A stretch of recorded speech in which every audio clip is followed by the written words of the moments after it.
당신의 전성기 오늘 4부 걱정 말아요. 그대의 문을 엽니다.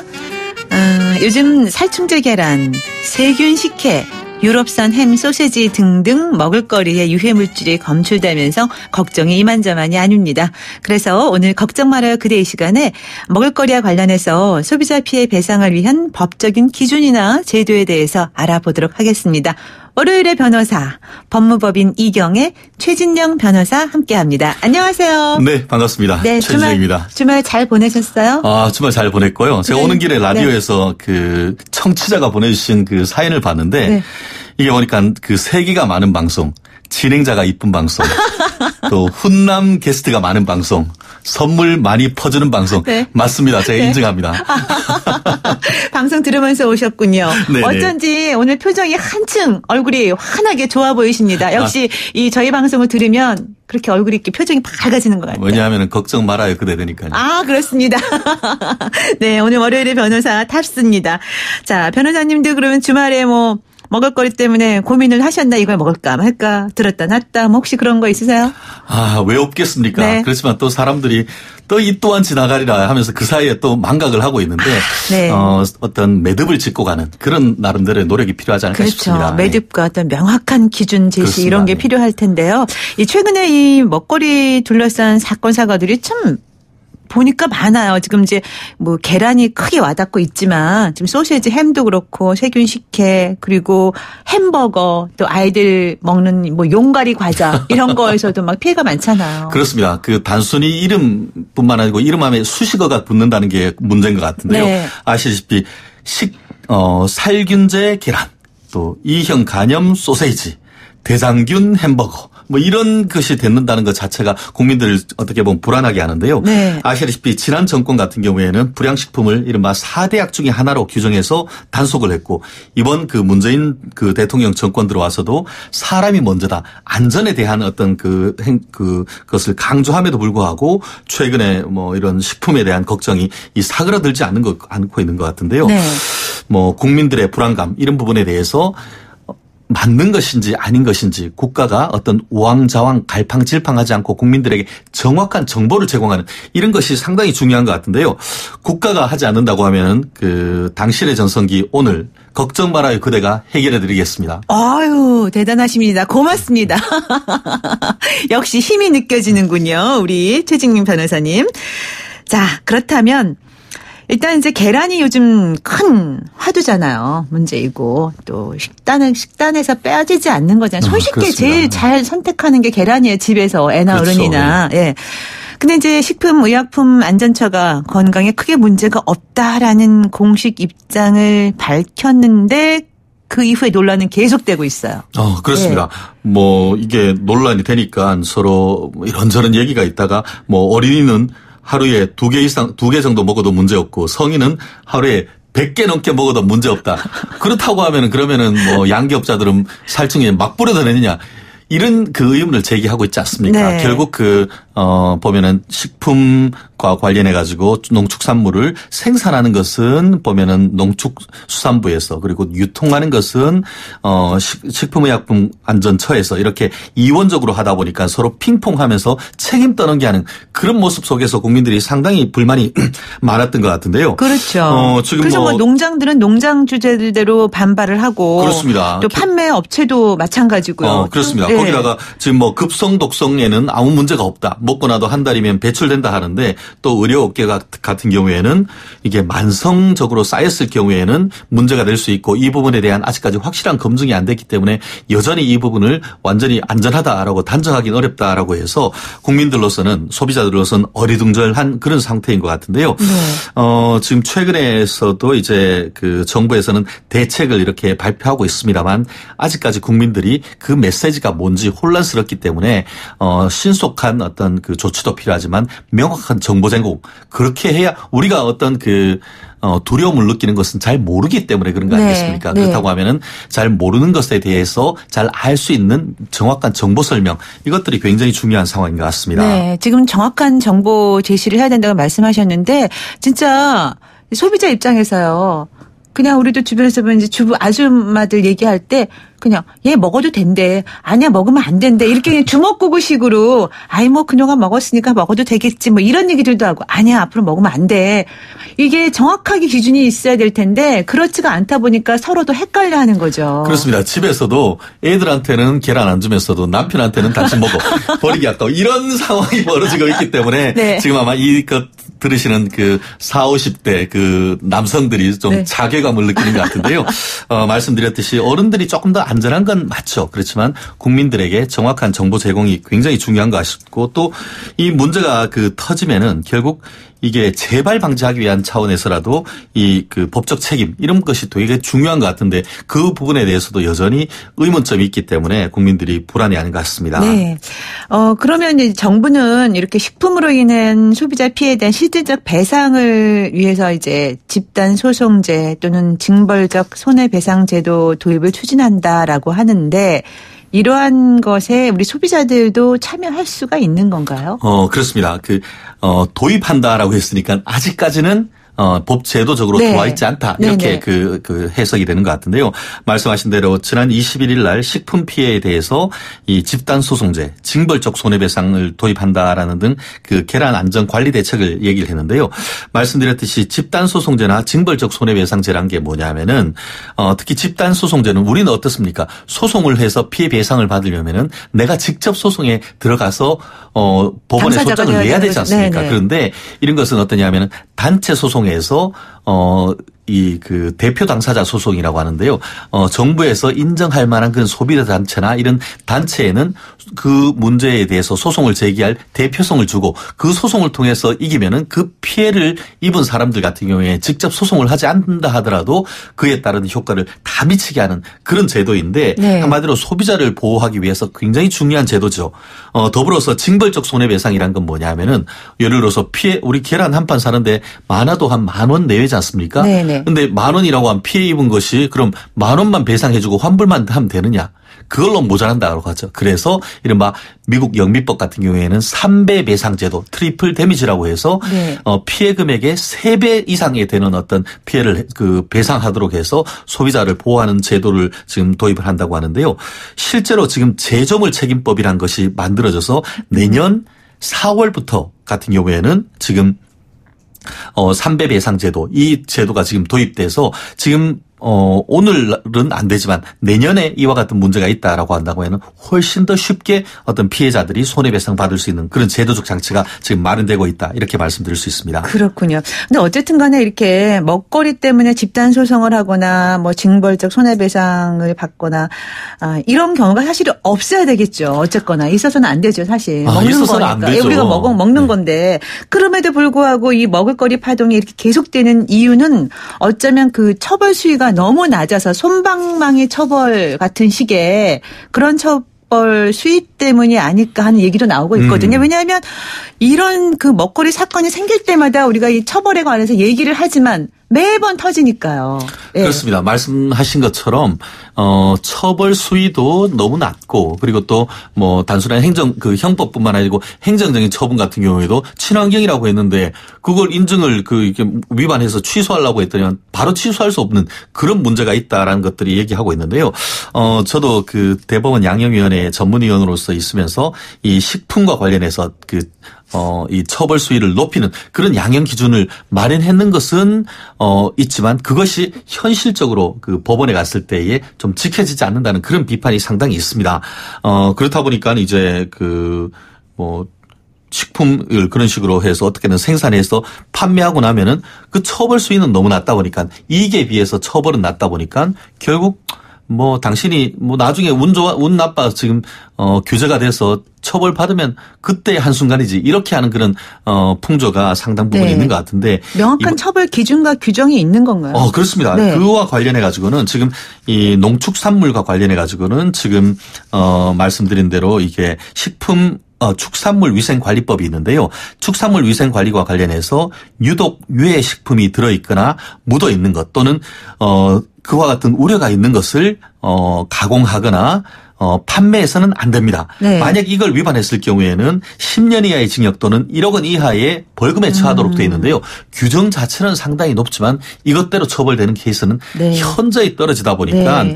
문제가 되고 더불어서 여기 같은 경우에는 그 단서가 어떻게 돼 있냐면은 이와 같은 유해 물질이 묻어 있다 하더라도 식약처장이 정하는 기준에 적합한 경우에는 아무런 처벌도 받지 않는다 이렇게 돼 있습니다. 식약처장이 무슨 기준을 정할까요? 지금 얘기 있는 예를 들어서 피프로닐이라든가 DDT 이런 것들이 설령 들어있다 하더라도 네. 그 정한 기준 이하다라고 한다고 하면은 아무런 지금 처벌을 받지 않은 그런 부분이 있기 때문에 이 기준이 과연 안전하다고 하면은 사실 우리가 너무 염려치 않아야 되는 그런 부분인데 이번 기회에 그와 같은 기준에 대한 종합적인 어떤 검토 그리고 네. 또 해외 기준은 어떤지 이런 부분에 대한 어떤 나름대로의 어떤 정비가 필요한 시점이 아닌가 생각합니다. 네.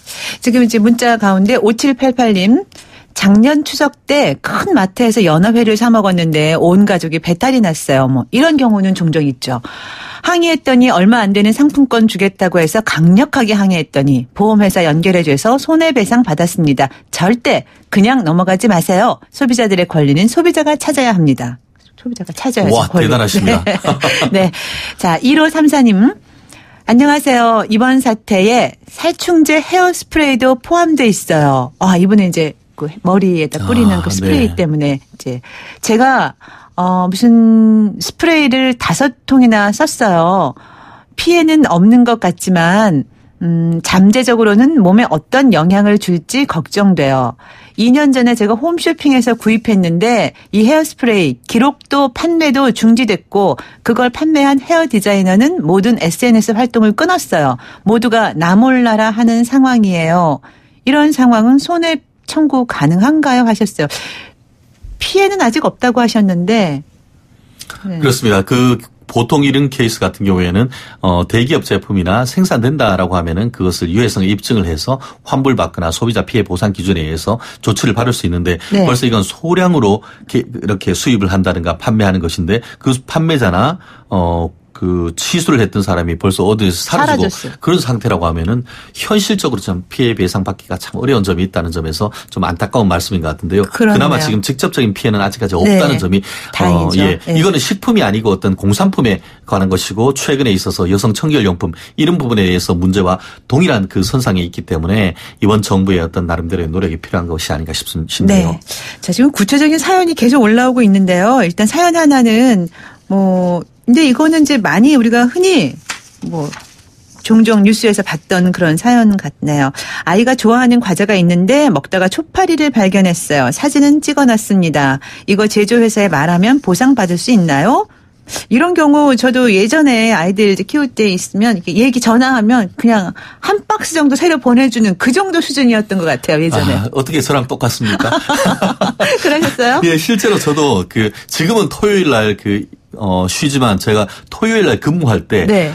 저희 직원들도 나왔길래 제가 더운 여름날 아이스크림 한번 쏜 적이 있습니다. 아, 네. 근데 공교롭게도 제가 먹는 것을 먹다 보니까 안에 나사못이 들어있더라고요. 아이스크림이요? 네, 그래서 저는 그날 바쁘고 저희 그 직원이 회사에 전화를 했더니만 네. 미안하다고 하면서 똑같이 그 유제품 한 박스를 보내주고 말았었는데 네.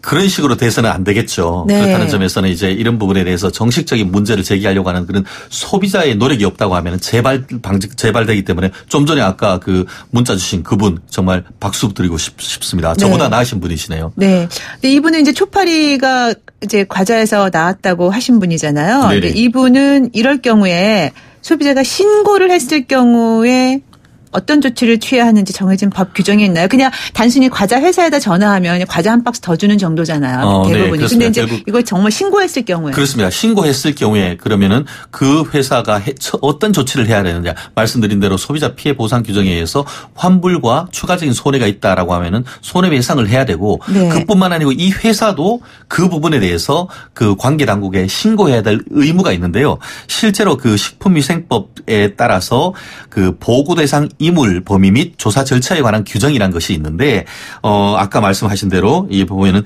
이물이라고 해서 내부적으로 어떤 뭐 이런저런 3mm 이상의 뭐 유리, 플라스틱 이런 것들이 나왔다든가 아니면은 기생충, 위생해충 이런 부분이 나왔을 경우에는 이게 1급, 2급 이런 식으로 나뉘어 가지고 예를 들어서 이제 섭취 과정에 인체에 직접적인 위해를 줄 수 있는 어떤 이물이라든가 아니면은 쥐나 동물 사체 이런 식으로 섭취 과정에 혐오감을 느낄 수 있는 그런 문건 같은 경우에는 그 신고를 받은 때로부터 7일 이내에 조사기관에 보고하도록 되어 있습니다. 그렇기 때문에 이것을 신고했는 분들 같은 경우에는 그와 같은 조사를 했는지에 대해서 다시 한번 그 회사에 문의를 하는 그런 조치가 필요할 것 같은데요.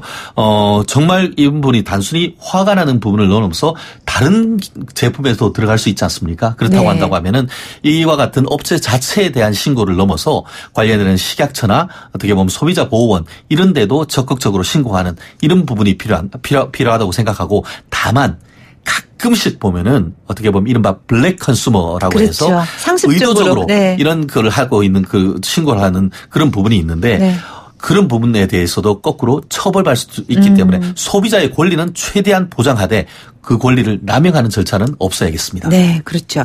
지금 방금 우리 변호사님이 또 이제 아이스크림 드시다가 나사못이 나왔다고 네. 말씀하시면서 제가 화면을 보니까 바로 지금 사연이 하나 올라왔어요. 아이스크림 관련 사연이. 그러시구나. 네네.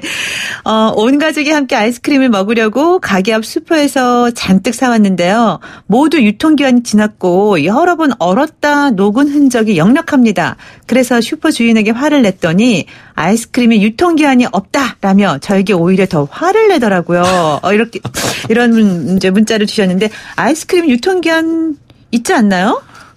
참, 이 부분은 안타깝게도 아이스크림은 없나요? 유통기간이 없습니다. 아, 그래요? 이유는 냉동식품인데. 이게 우리 아이스크림인데 유지방 법률 용어로는 들어가는데, 빙과류라고 하는데요. 네. 빙과류 같은 경우에는 제조 과정에서 살균 처리된 이후에 영하 18도에서 냉동 상태로 유통됩니다. 그러다 보니까 이 세균이 생기기 어려운 그런 환경이다라고 해서 유통기간을 생략할 수 있도록 하고 대신에 제조일 표시만 의무적으로 돼 있습니다. 아, 그래요? 다만 빙과업계 같은 경우에는 일반적으로 제조일로부터 1년까지를 유통기간으로 권장하는데요. 네.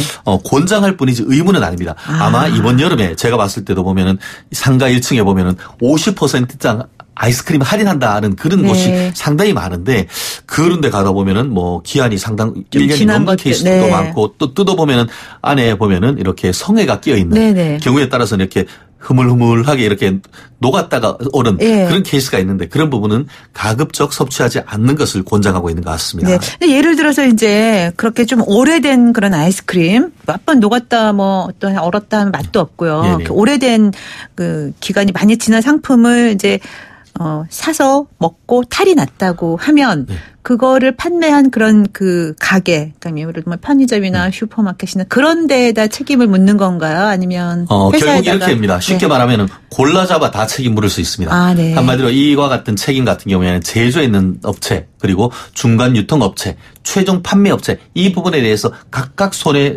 책임을 물을 수 네. 있습니다. 다만 우리는 어떻게 보면은 제일 가까운 곳에 가는 것이 가장 편리하기 때문에 네.